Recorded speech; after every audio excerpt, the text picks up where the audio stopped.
그 정치인의 페이스북에 환단고기를 향해서 이렇게 얘기를 했어요. 페이스북에 적어놨더라고요. 1911년 이전 사료에 환단고기 이름이 나오지 않는다. 그 다음에 근대 일본식 한자어가 사용되고 있다. 자유평등 등 그런 근대어가 사용되고 있다. 그 다음에 고고학적 증거와 정면 충돌하고 있다. 그러니까 책의 내용이 고고학적 발견과 일치하고 있지 않다. 뭐 이런 식으로 근거를 제시를 하면서 그런 비판을 하셨어요. 그래서 그게 과연 맞는지 한번 짚어보도록 하겠습니다. 네, 안녕하세요. 김수지라고 합니다. 자, 오늘은 한국에서는 왜 톨킨 같은 작가가 나오지 못하고 있는가에 대한 말씀을 드리려고 하는데요. 제목은 잠긴 이야기의 보고라고 잡아봤습니다.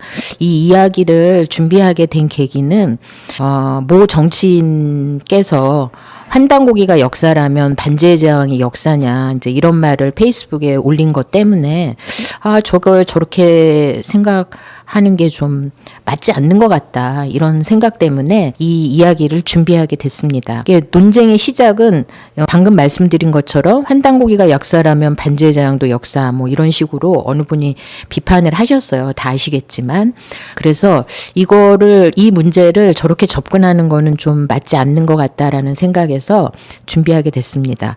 그분이 이제 어떤 말씀을 했냐면 그 정치인의 페이스북에 환단고기를 향해서 이렇게 얘기를 했어요. 페이스북에 적어놨더라고요. 1911년 이전 사료에 환단고기 이름이 나오지 않는다. 그 다음에 근대 일본식 한자어가 사용되고 있다. 자유평등 등 그런 근대어가 사용되고 있다. 그 다음에 고고학적 증거와 정면 충돌하고 있다. 그러니까 책의 내용이 고고학적 발견과 일치하고 있지 않다. 뭐 이런 식으로 근거를 제시를 하면서 그런 비판을 하셨어요. 그래서 그게 과연 맞는지 한번 짚어보도록 하겠습니다. 1911년 이전에 그 환단고기라는 책 이름이 나오지 않는다는 건 당연한 건데요. 아시는 분들은 뭐 다 아시겠지만 아직 처음 듣는 분들도 계시니까 말씀드리도록 하겠습니다. 환단고기는 1911년에 개연수라는 분이 직접 저술을 한 게 아닙니다. 5가지의 다른 책을 이어 붙여서 책 이름을 환단고기라고 한 겁니다. 그러니까 저술을 한 게 아니라 그냥 5권의 책을 묶어서 편찬을 한 거예요. 그 삼성기, 단군세기, 북부여기, 태백일사라는 5권의 책을 묶어서 환단고기가 1911년에 개연수라는 분이 환단고기라는 이름을 붙인 거기 때문에 환단고기라는 책 이름이 1911년 이전에 나오지 않는 거는 그래서 당연한 겁니다. 근데 이 중에서 삼성기라는 책 이름은 조선왕조실록에도 언급이 되고 있어요.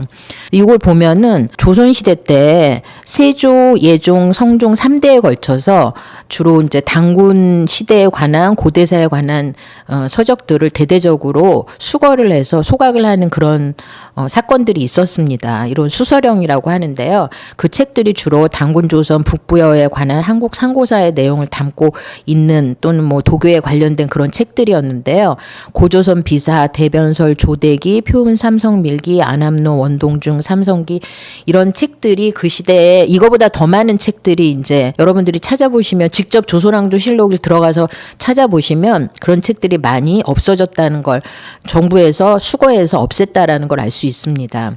그리고 뭐 세계 국가 부권 산업 헌법 개화 문화 평등 만방 자유 문명 인류 개벽 이런 거는 이미 이런 단어들이 일본이 근대 일본으로 되면서 근대화를 하면서 만들어낸 근대 일본식 한자가 아니라 이미 고대의 문헌에 동아시아 문화권에서 이미 다 사용하고 있었던 한자들이고요.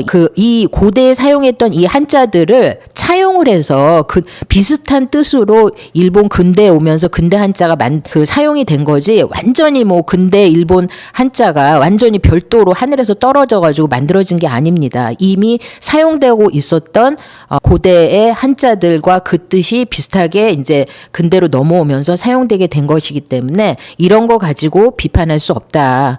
그다음에 고고학은 충돌하는가 증명하는가 이렇게 얘기를 하셨는데요. 이거를 아셔야 돼요. 환단고기를 1979년에 이유립이 가능했다고 했을 때 그때는 요하 문명 홍산 문화가 한국에 알려지기 전입니다. 이 책이 먼저 나온 거예요. 요한문명, 홍산문화가 본격적으로 알려지게 된 것은 1980년대 후반이고요. 그리고 본격적으로 연구가 시작이 돼가지고 연구 성과물들이 나오게 된 거는 90년대 후반, 2000년대 초반 이후부터 연구가 나온 거예요. 그렇기 때문에 이유립이 1979년에 환단고기를 간행을 하면서 홍산문화 요한문명을 알고 거기에 짜맞춰가지고 그 증거에 고고학적 증거에 짜맞추기 위해서 이유립이 창작을 한 게 아니다라는 얘기를 말씀드리는 거예요.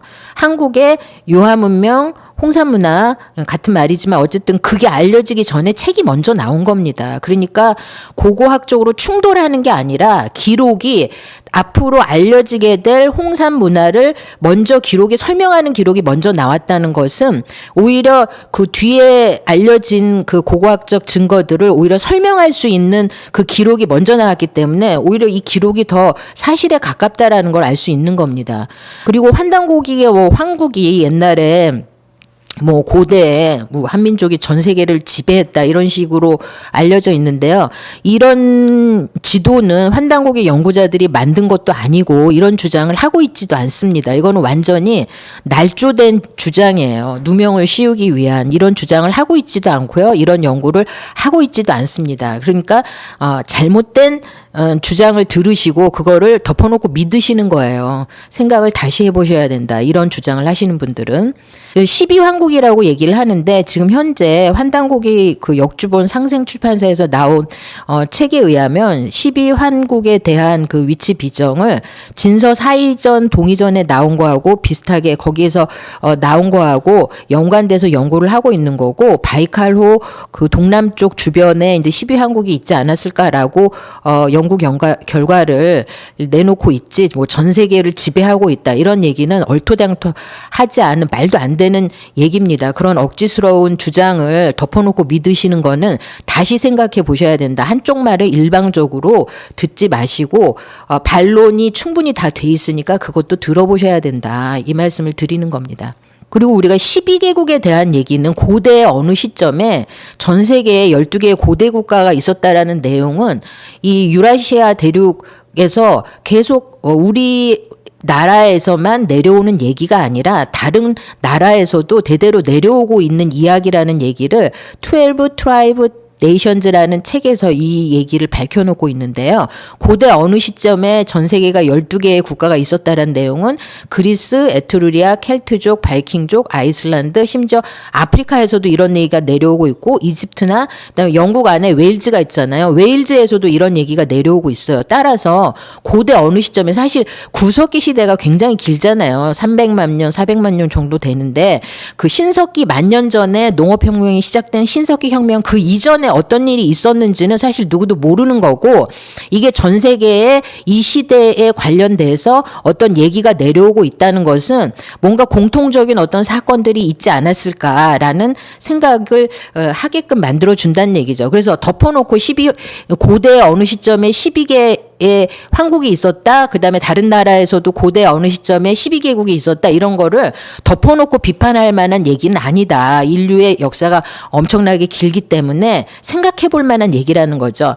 고대와 관련된 공통된 이야기들은 대홍수 얘기도 있고 바벨탑 이야기도 있고 어떤 나라라고 특정하지 않고 여러 나라에서 공통적으로 내려오고 있는 얘기입니다. 그래서 이런 거에 대한 검토도 필요하다. 그런 말씀을 드리고 싶습니다.